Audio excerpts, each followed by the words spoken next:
गणित दिलेलं आहे बघा. जर ए वजा बीचा 40% हा म्हणजे बरोबर दिलेला आहे, ए अधिक बीचा 20% आहे, तर बी हा एच्या किती टक्के आहे असं म्हटलेलं आहे. बघा पहिले ए बीचं काय गुणोत्तर निघतंय ते पहिले काढावं लागणार आहे. म्हणजे जे काय दिलं आहे आपण ते पहिले मांडणी करूया त्याची मांडणी होणं खूप जास्त गरजेचं आहे. ए वजा बी. आता जिथे इथे चा आलेला आहे, जिथे चा, ची, चे, च्या हे जे शब्द येतात म्हणजे चाचा, चाची, चाचे कोणीही तुमच्याकडं आले तर काय करायचं, सरळ सरळ गुणाकार करायचा. ठीक आहे, म्हणजे त्यांना नाही म्हणायचं, गुणाकार. ठीक आहे, चाचा, चाची, चाचे कोणी आलं गुणाकार. किती टक्के, तर चा 40% जो आहे तो टक्केवारी लिहिला मी. ए अधिक बी किती टक्के आहे, 20%. ठीक आहे, मग हा टक्केवारीचा चिन्ह, ह्या टक्केवारीचा चिन्ह ह्याचा अर्थ काय होतो, तर ह्याचा अर्थ असतो इंग्लिशमध्ये % म्हणजे प्रति 100. याचा अर्थ पर म्हणजे प्रति आणि सेंट म्हणजे 100. मग हे चिन्ह तुम्हाला जिथे कुठे दिसेल तर तुम्ही काय करायचं आहे, भागीला 100 करायचं आहे. काय करायचं आहे, भागीला 100 करायचं आहे. मग ए वजा बी गुणीला 40 भागीला 100 बरोबर ए अधिक बी गुणीला 20 चिन्ह काढलं भागीला 100. ठीक आहे, मग आता ए वजा बी भागीला हा जो गुणाकारातला ए प्लस बी आहे आपण ह्या इकडे घेतला ए अधिक बी बरोबर किती येणार आहे बघा. बरोबर किती येतो, हा इथे 20 गुणीला 40 आहे, 20 भागीला 100 जशाल तसा ठेवला ह्या साईडचा. हा फक्त ए बी आपण इकडे पाठवला होता.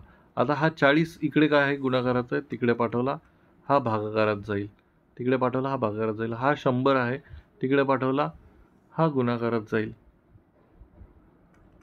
मग इथे 100 कटले किती आला, 1/2. 20 एक 20, 20 दुनी 40, 1/2.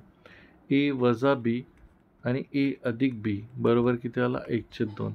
हा 2 उचला डायरेक्ट तिकडे पाठवा, हा ए बी तिकडे पाठवा. 2 इकडे गुणाकारामध्ये ए वजा बी, हा ए अधिक बी तिकडे पाठवला तर हा 1 आहे, ह्याने गुणलं काय नाही गुणलं काय सारखंच असतं. तर ह्या 2ने ह्याला गुणा, 2 वजाचं चिन्ह जसं आहे तसं परत या 2ने ह्याला गुणा म्हणजे 2b बरोबर ए अधिक बी. आता हे इक्वेशन सॉल्व्ह करूया आपण. एच्या साईडला घेऊन येऊ, 2a वजा इथला ए जर घेतला इकडे तर हा वजा होतो, हा वजा 2b आहे आपण तिकडे पाठवूया. इकडे बी होता, हा 2b तिकडे पाठवला तर अधिक होईल, वजा आहे तिकडे पाठवला अधिक होईल. ए मधनं 2a मधनं ए गेला, फक्त ए राहिला, बी अधिक 2b म्हणजेच 3b होतील. मग आता काय करा, ए छेदामध्ये हा जो बी आहे इथे गुणाकारात आहे, इकडे पाठवला हा भागाकारात जाईल म्हणजे 3. आता ह्याच्या छेदामध्ये काहीच नाही आहे म्हणजे 1 ठेवू शकतो. ह्याच्यावरून आपल्याला भेटलेलं आहे काय, तर ए किती आहे 3 असेल त्यावेळेस बी किती असेल 1 असेल. बघा गुणोत्तर इथे भेटणं खूप जास्त गरजेचं आहे अशा प्रकारच्या गणितामध्ये. ए किती आहे 3 आहे तर बी 1 आहे. आता काय म्हटलेलं आहे, बी हा एच्या किती टक्के आहे, जो विचारलाय बी विचारलाय, बी वरती घ्यायचा डायरेक्ट. कोणाच्या, ज्याच्या विचारलाय, कोणाच्या विचारलाय एच्या, मग ए किती आहे तो भागाकारात घ्यायचा एच्या. बी हा एच्या, बघा परत एकदा सांगतो, बी हा एच्या विचारलेला आहे, मग बी हा विचारलाय म्हणून जो काढायचा आहे तो वरती ठेवायचा, ज्याच्या विचारलाय त्याला छेदात टाकायचं. ठीक आहे, हा किती टक्के आहे बघा, मी सांगितलं ज्यावेळेस टक्केवारीचं चिन्ह दिलेलं असतं त्यावेळेस आपण भागीला करायचं.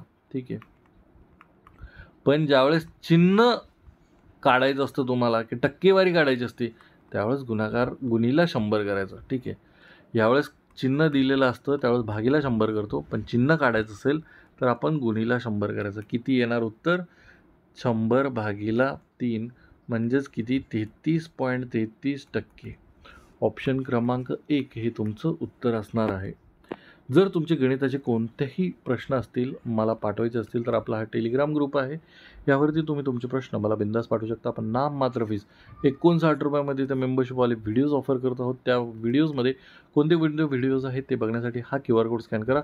आपलं एक WhatsApp चॅनलसुद्धा आहे. त्याला जर तुम्हाला कनेक्ट व्हायचं असेल, तर तुम्ही राईट साईडचा QR कोड स्कॅन करू शकता. धन्यवाद.